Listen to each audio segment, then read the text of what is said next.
Oi pessoal, tudo bem? Aqui é a Gabi do Inglês com Série e hoje eu vou falar sobre o verbo to be, que demora uns 5 anos pra ensinar na escola. Eu espero que a gente aprenda aqui uns 5 minutos, tá? Bom, pessoal, antes de começar o verbo to be no passado, antes de eu explicar as perguntas com ele, as afirmativas e as negativas, eu preciso dizer sobre o significado dele e falar um pouquinho sobre ele no presente, tá? Bom, vamos lá. O verbo to be significa ser ou estar. Então, eu sou ou eu estou em algum lugar. E você vai saber diferenciar pela frase. Por exemplo, I am in Brazil. Então, não é eu sou no Brasil, eu estou no Brasil, tá? I am sick. Não vai ser eu sou doente, eu estou doente. Você pode ser doente também, mas geralmente a gente fala eu estou doente, né? Mas beleza, então é esse o significado, a gente vai usar pros dois jeitos, tá? E aí, no passado, seria eu estava ou eu era, tá? Vamos lá. Agora, a estrutura a estrutura no presente. O verbo to be é uma exceção. Ele tem 3 conjugações diferentes. Se você não assistiu o nosso vídeo de como conjugar qualquer verbo lá no canal, dá uma assistida, tá? Bom, vamos lá. Eu vou explicar a estrutura, vocês não precisam nem entender o porquê, não tem porquê. Fizeram assim e ficou assim, entendeu? Antes de inventar a gramática já era assim. Então só aceita, coloca na sua cabeça e fica aí na sua casa repetindo, que aí quando falar o contrário você vai perceber e você vai notar, porque vai ser até estranho pra você. Vamos lá. I am, you are, he is, she is, it is, we are, you are e they are. Fica aí na sua casa repetindo, tá? Por que o you, mesmo sendo segunda pessoa, a gente conjuga ele com are, como se fosse somos, né? Ou estamos. Porque antes não existia you de segunda pessoa. Existia um you só, e aí se eu quisesse falar de você, eu olhava pra você, eu apontava pra você. Se eu queria falar pra eles, eu olho pra todo mundo, entendeu? E aí inventaram de colocar essa segunda pessoa, e aí subiram o are também. Aí era todo o are pra terceira pessoa, e is pra segunda pessoa, e am pra primeira, mas aí colocaram esse you e aí ficou. Mas aí é só decoreba mesmo. I am, you are, he is, she is, it is, we are, they are, you are, it is, he is, I am, tá? Então fica aí na sua casa repetindo.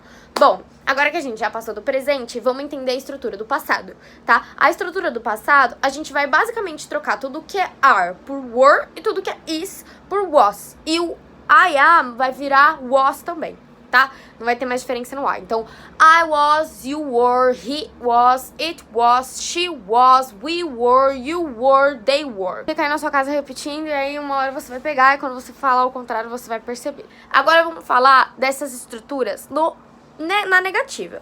Vai ser facinho. Were not, weren't. Were not, weren't. Was not, wasn't. Was not, wasn't. Beleza? Pegaram? É só substituir. I was in trouble. Eu estava com problema, estava encrencada. I wasn't in trouble. Eu não estava encrencada. Eu estava com medo, mas eu não estava encrencada. I was afraid, but I wasn't in trouble. Eu estava, presente e passado. I was afraid, but I wasn't in trouble. Eu estava com medo, mas eu não estava encrencada. Deixa eu pegar em outra pessoa. You were afraid, but you weren't in trouble. Então, você estava com medo, mas você não estava encrencado, tá? Beleza? Deu pra pegar isso aí?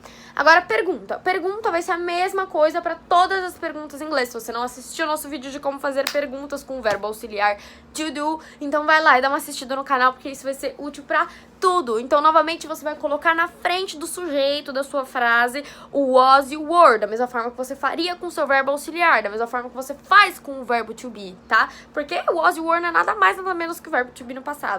Então, beleza, você vai virar e colocar I was in trouble. Was I in trouble? É muito complicado, né? Você fazer uma pergunta na primeira pessoa, mas you were in trouble. Were you in trouble? Você estava em problema, tá? Você estava com problema.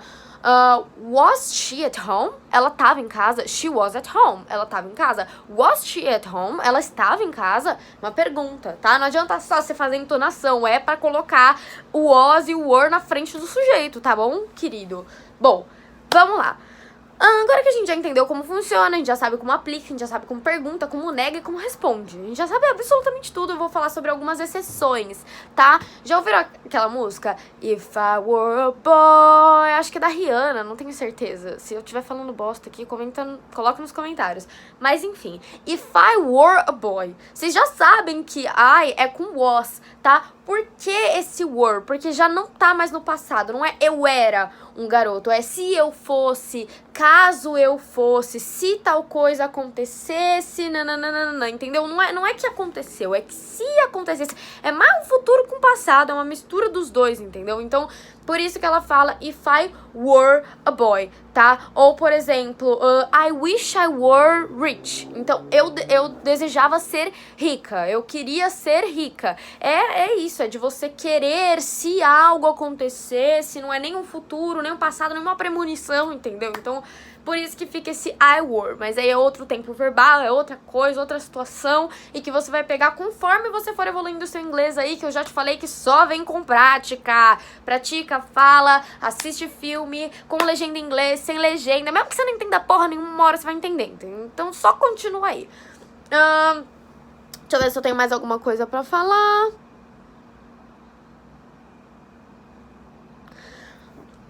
Vamos usar uma estrutura aqui, tá? Então, I was here. Eu estava aqui, tá? Here é lugar. Então, a gente não pode falar eu era aqui, porque eu não era lugar nenhum, tá? Então, ser ou estar, no momento a gente vai estar no estar. I was here. Eu estava aqui. You were here. Você estava aqui. He was here. Ele estava aqui. She was here. Ela estava aqui. It was here. Pera. O it... Se eu estiver falando do meu gato, por exemplo, eu falar, it was here, ele estava aqui, o meu gato estava aqui. Tudo bem, pode ser que alguma coisa, algum objeto, algum animal estivesse aqui, mas o it was here também pode ser indicado para uma situação que aconteceu aqui. Então a gente pode usar o foi aqui, isso foi aqui, isso aconteceu aqui. E eu concordo que it pode ser utilizado para qualquer coisa, que seja ele ou ela, que não seja pessoa. Então uma situação também é ela. Essa situação, ela aconteceu ontem. Então it happened yesterday. Então aconteceu ontem essa situação. E aconteceu onde? It was here. Então, teve um acidente de carro. It was here. Foi aqui, tá? Então, esse it pode ser tanto para que alguma coisa estava aqui ou que alguma coisa foi aqui, alguma coisa aconteceu aqui, tá? E o it was here é só para vocês não se confundirem aí no contexto de vocês. E aí, voltando, we were here. Então, a gente estava aqui. You were here. Vocês estavam aqui. E they were here. Eles estavam aqui. Beleza, pessoal? Ficou claro isso aí? É só vocês olharem o contexto e vocês vão entender tudinho, aplica aí certinho, sai pela sua casa falando todas as pessoas e tudo mais, e aí vocês vão pegar, e quando vocês verem um texto com alguma coisa diferente, uma exceção, vocês vão reparar que aquilo não é normal. Por exemplo, I wish I were rich. Então, eu desejava ser rica. Aí você vai falar I com were, vai descobrir o que é isso aí, você vai ver que não é passado, é outro tempo verbal. Bom, a gente passou dos 5 minutos de explicação, mas eu tenho certeza que 5 anos na escola não explicam como esses 8 minutos aqui que a gente tá, né? Eu espero que vocês tenham entendido. Se você tiver uma prova amanhã, você vai sair super bem. E se você tá começando a querer aprender a falar realmente inglês, eu tenho só uma dica pra você. Fale inglês. Comece a falar, senão você não vai falar nunca. Então, é isso, pessoal. Eu espero que vocês tenham entendido e tenha ficado tudo claro. Qualquer dúvida, coloca aqui nos comentários. E até o próximo vídeo.